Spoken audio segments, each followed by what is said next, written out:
The stock market is filled with individuals who know the price of everything but the value of nothing, says Philip Fisher. This is another fact that investing without an education and research will ultimately lead to regrettable investment decisions. Research is more than just listening to popular opinion. Hello and welcome. Today's video we are analyzing Bombay Stock Exchange. It is the one of the fastest growing stock exchanges in terms of number of companies listed. As of March 31st, 2020, it is ranked number 13th by market capitalization among the global stock exchanges. The total number of companies listed was around 5,377 as of 31st March 2020. During 2019-20, 14 companies tapped the capital market through the IPO process. The amount raised through IPO was around 20,827 crores. Let us begin our analysis by looking at one of the few core ratios to understand if this company is worth investing. Market cap currently stands at 2,500 crores. 3 years back it was 5,200. So the market cap has fallen almost 50% from where it was 3 years back. So there's a drastic fall of almost 50%. Current price is 557 and nearing its 52-week highest price of 608 rupees compared to the low of 275. So it has recovered quite a bit from its lowest price it had reached in the last 1 year. The current price to earning is 23.9 times. The earning per share is 27.6 and the price is 557 rupees. That is the price to earning. So we are paying around 23 times, which is slightly near my benchmark of around 25. Book value currently is 539 and it is very near to its current price, so it's trading slightly above its book value. Company is also paying a dividend yield of around 3% on the current price, so you can expect a dividend of 3% on 557 rupees if the company keeps paying the same dividend it paid last. ROCE, ROE are very low at 4.6 and 4.14% in the latest 12 months. Face value is 2. Price to cash is 6.3 times. This is a good valuation compared to the price earning. So the company is generating a huge amount of cash compared to the profit it is declaring in the P&L account. Return on equity over the last 5 years is seen a degrowth of around 14.3%. So as the company's reserves or net worth is going up, it is earning less and less on that. And this is not what we want. We want a higher ROE growth rate as it keeps increasing its profits as well. The book value 3 years back was 572 and currently it is at 539. So it has even fallen, the net worth is fallen below its 3 years low as well. And the number of equity shares currently standing is 4.5 crores in the market. OPM margin over the last 5 years on an average is around 33%, which is a good value. Return over last 1 year is 11%, which is very low, whereas return over the last 3 years has been negative 15%. That is, if you had invested 3 years back, it would have reduced your overall investment value compounded by 15%. Company is debt free. Interest cost is around 6 crores, which is very small. Company's collection days from its customers is around 41 days approximately. 3 years back it was around 44.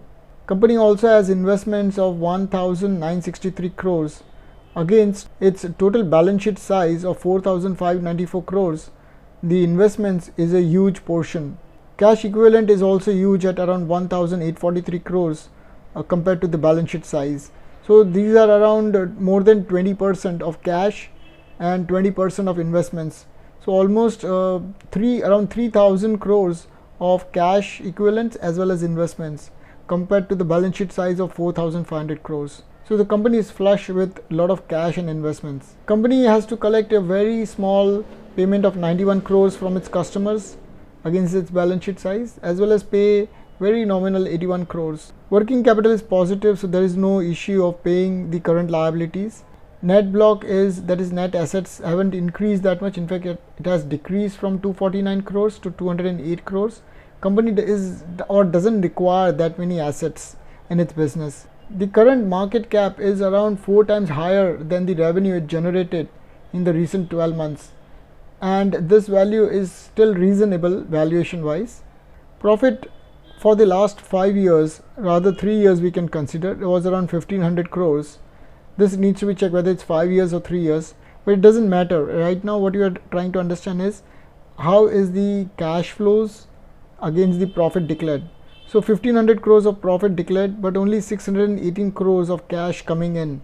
So the balance is not coming in, so that needs to be verified as to what is the issue, why is the cash not coming in. And 50% of that is still left over in its free cash flows. So this particular ratio between PAT and CFO needs to be reinvestigated again for the long term. Moving on, let's look at the price movement in the last 1 year. The current price is somewhere around 557 rupees and way above its 200-day as well as 50-day simple moving average. So as I always say, I generally would not want to buy when it goes above its moving average. Why not buy when it is falling below its moving average if the company is good? Looking at the current price earning of 23.3 times, on an average its median price earning was around 14.6 times. So currently it is quite expensive.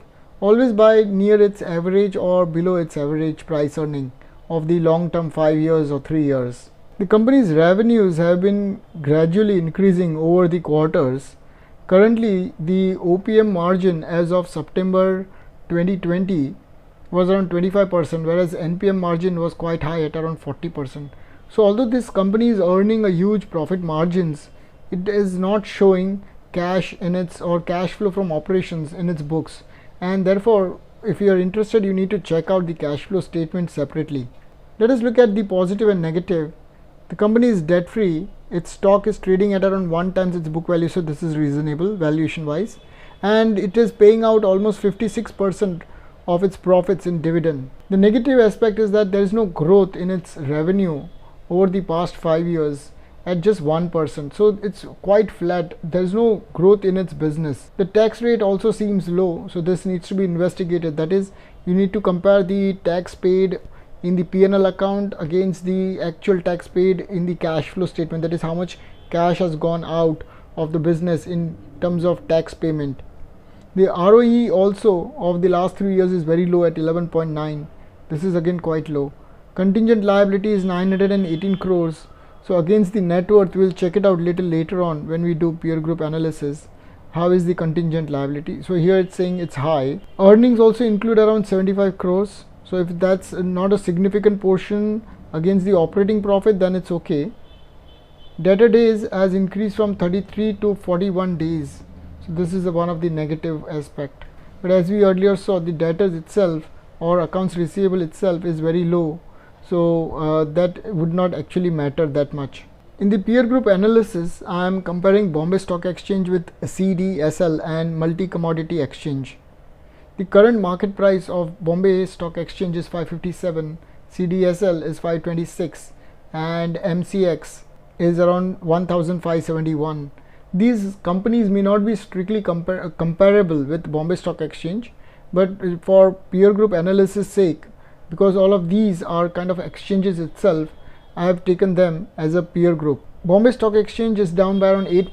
CDSL is quite near its 52-week highest point, and MCX is down by around 16%.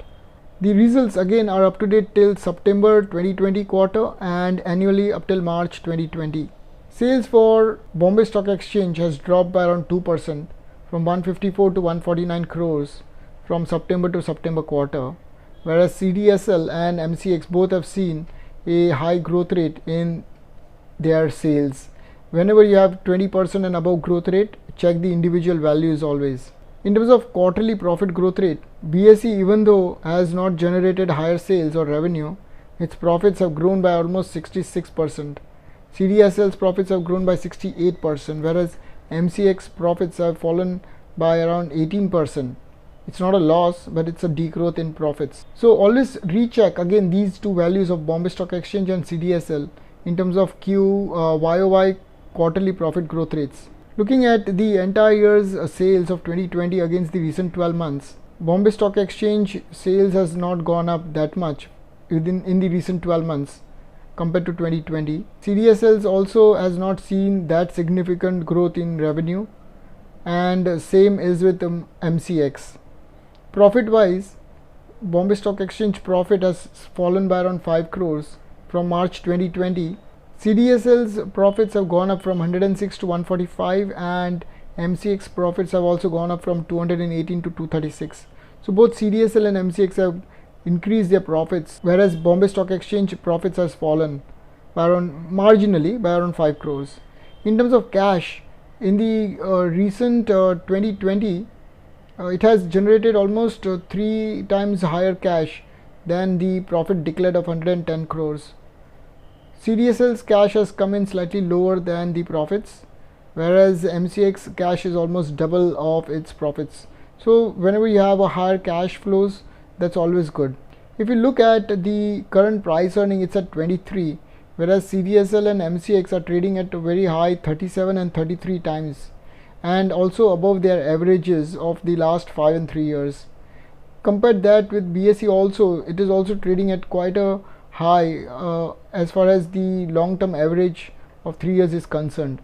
Price to cash wise, the best is Bombay Stock Exchange as of now at 6 times.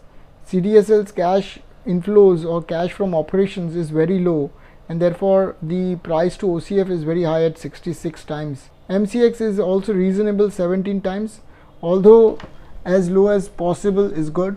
Price to book very expensive for MCX and CDSL, trading at a premium of 7 and 6 times, whereas Bombay Stock Exchange is just 1 times its book value. So there is a huge premium for both of these companies. In terms of growth in profits over the last 5 and 3 years, both CDSL and MCX have seen a growth in their profits, whereas BSE's profits have always seen a degrowth over the long 3 and 5 years of 12 and 25%. So we want the profits and revenue to be growing at a healthy growth rate of double digit at least. You can see that in terms of revenue, both MCX and CDSL have growing their sales at more than 10%, whereas BSE is a laggard and not growing its revenue. So this is the starting point where the problem can be detected in a company. If there is no growth in their revenue generation, then one should avoid investing in these kind of companies. The current return on equity is very low for BSE at 4.14%, whereas CDSL and MCX both are trading or generating around more than 15% of ROE. In terms of long-term averages of 5 years, MCX is at 9.9 and 3 years it's 11.35. So it is currently at least above its long-term averages, but long-term averages is also very low, whereas CDSL's long-term averages are very good at 17 and 16%. Bombay Stock Exchange last 3 years rather is also generating around 11.9%.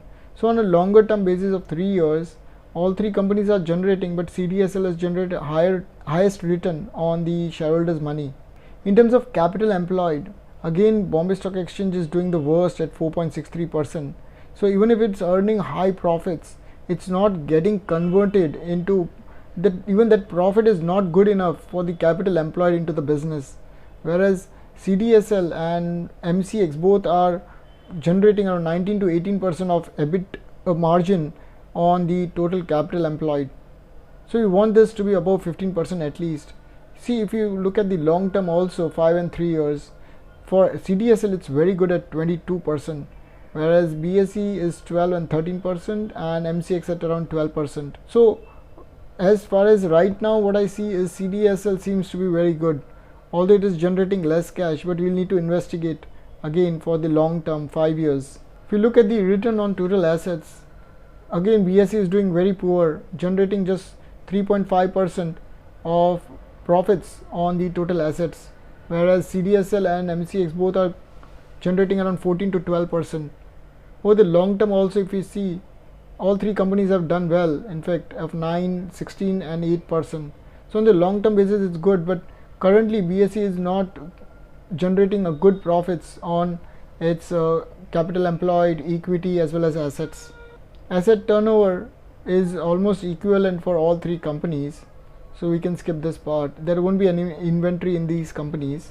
When we look at the long term data of the 5 years, BSE has generated around 1000, almost 1500 crores of profit, but the cash coming in is slightly above 50%, or rather, but the cash coming in is less than 50% of the profits declared.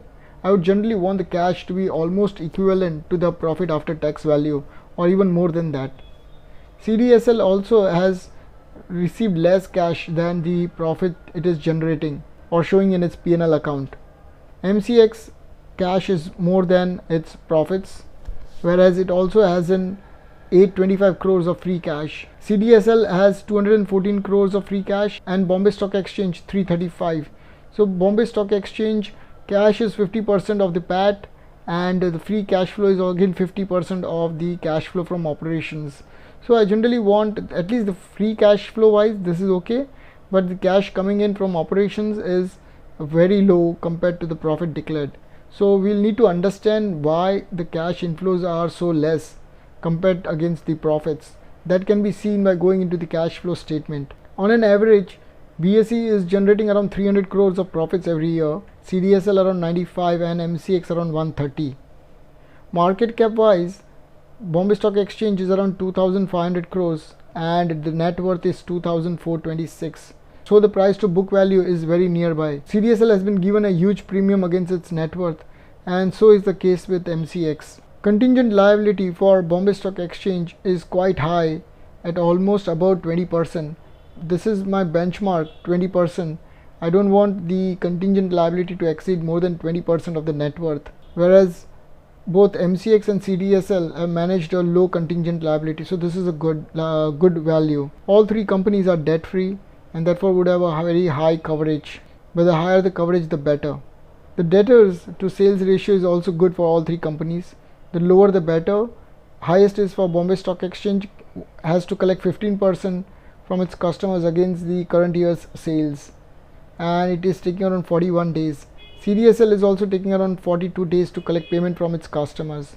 So in terms of at least debtor days and debtors to sales ratio, MCX is doing good. The net profit margin for all of these companies is good, but BSE is generating around 18.1%, whereas the other two companies are generating huge NPM margin of almost 50%. BSE is paying a good dividend yield at current price of around 3%, whereas MCX is around 2%. So this concludes my analysis of Bombay Stock Exchange with CDSL and MCX. If you enjoyed watching this video, do consider sharing with your friends. Thank you very much for watching this video. Have a nice day.